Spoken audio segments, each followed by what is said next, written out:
Hello students, welcome to the best coaching classes. आज हम इस वीडियो में मैनेजमेंट अकाउंटिंग के अंदर रेशो एनालिसिस चैप्टर का second part that is classification of ratio topic लेकर आए हैं।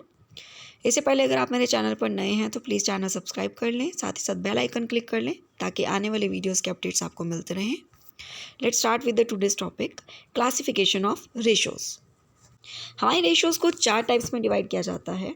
First liquidity ratio, second solvency ratio, third turnover और activity ratio, fourth profitability ratios. आज हम इस वीडियो के माध्यम से सिर्फ फर्स्ट टाइप की रेशो कवर करेंगे, that is liquidity ratio. Liquidity ratios, liquidity किसे कहते हैं? लिक्विडिटी होती है एक ऑर्गेनाइजेशन की एबिलिटी कि वो अपनी शॉर्ट टर्म ऑब्लिगेशंस यानी कि शॉर्ट टर्म लायबिलिटीज़ को पे कर सकते हैं या नहीं। ठीक है, अगर एक ऑर्गेनाइजेशन में इतनी करंट एसेट्स अवेलेबल हैं कि वो इजीली अपनी करंट लायबिलिटीज़ को पे कर सकें तो हम कह देते हैं कि उनकी लिक्विडिटी पोजीशन बेस्ट है। अगर उतनी करंट एसेट्स अवेलेबल नहीं होती जितनी हम चाहते हैं कि उनकी करंट लायबिलिटीज़ को इजीली पे किया जा सके तो हम कह देते हैं कि इनकी लिक्विडिटी पोजीशन बेस्ट नहीं है। ठीक है, so liquidity refers to the ability of a concern to meet its current obligations as and when these becomes due. ठीक है, short term obligations are met by realising amount of current assets. अभी मैंने आपको बताया कि जो हमारी short term obligations हैं उनको किसके थ्रू पे किया जाएगा?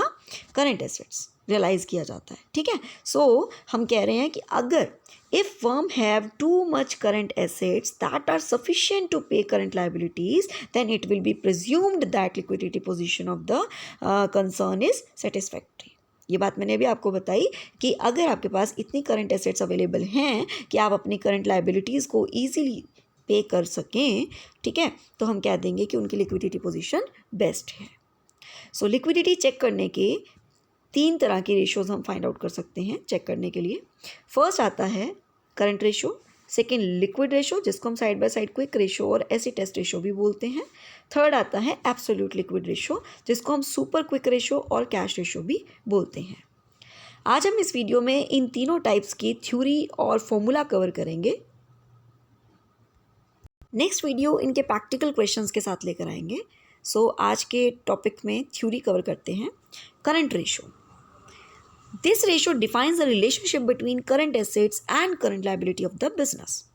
हमारी करंट रेशो जो है वो करंट एसेट्स और करंट लायबिलिटीज़ में रिलेशन बताती है।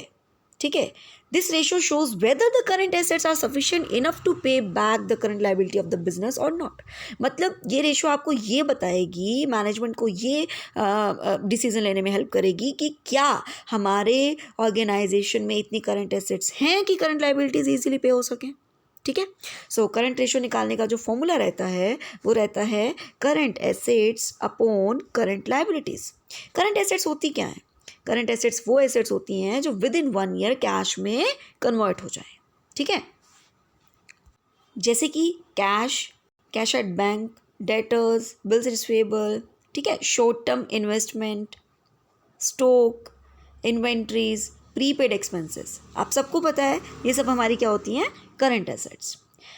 करंट लायबिलिटीज़ क्या होती हैं? जिन्हें हमें 1 साल के अंदर अंदर पे करना होता है, like creditors, bills payable, bank overdraft, outstanding expenses और you can say short term loans. ठीक है, short term provisions, unclaim dividends etcetera. आप करंट एसेट्स का टोटल करके ऊपर लिखेंगे, मतलब रेशो फाइंड आउट करते हुए आपने पी अपॉन क्यू की फॉर्म में रेशो फाइंड आउट करनी है। तो पी में क्या आएगा? करंट एसेट्स, और क्यू की फॉर्म में क्या आएगा? Current liabilities. ठीक है,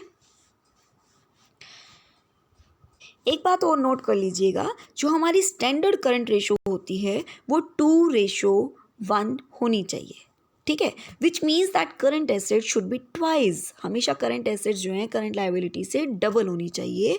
ऐसा स्टैंडर्ड माना जाता है, आइडियल माना जाता है अगर आपकी करंट रेशो जो है वो 2:1 आए। ठीक है, अगर आपकी रेशो इससे कम आती है तो ये समझ लीजिए कि बिजनेस में प्रॉब्लम्स क्रिएट होंगी, लायबिलिटीज़ पे इजीली नहीं कर पाएंगे आप।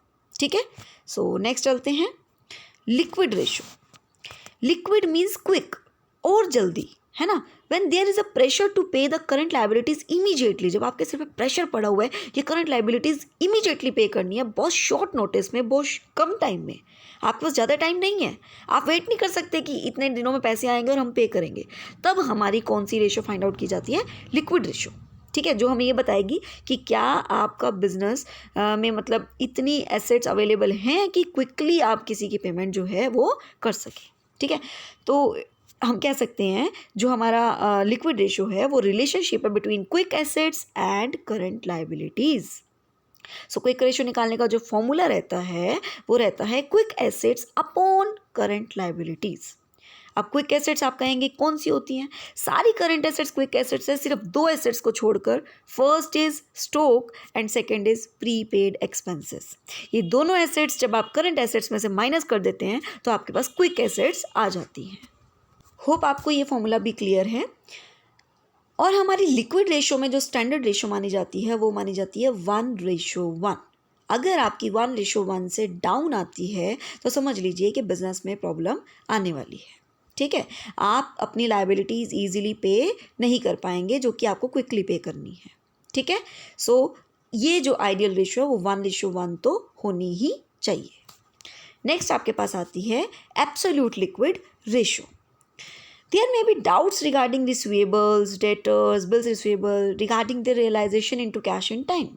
जो हमारे डेटर्स हैं वो टाइम पे पैसे देंगे या नहीं देंगे, बिल्स रिसीवेबल है वो टाइम पे पेमेंट आ जाएगी या नहीं आएगी, इन बातों में डाउट रहता है।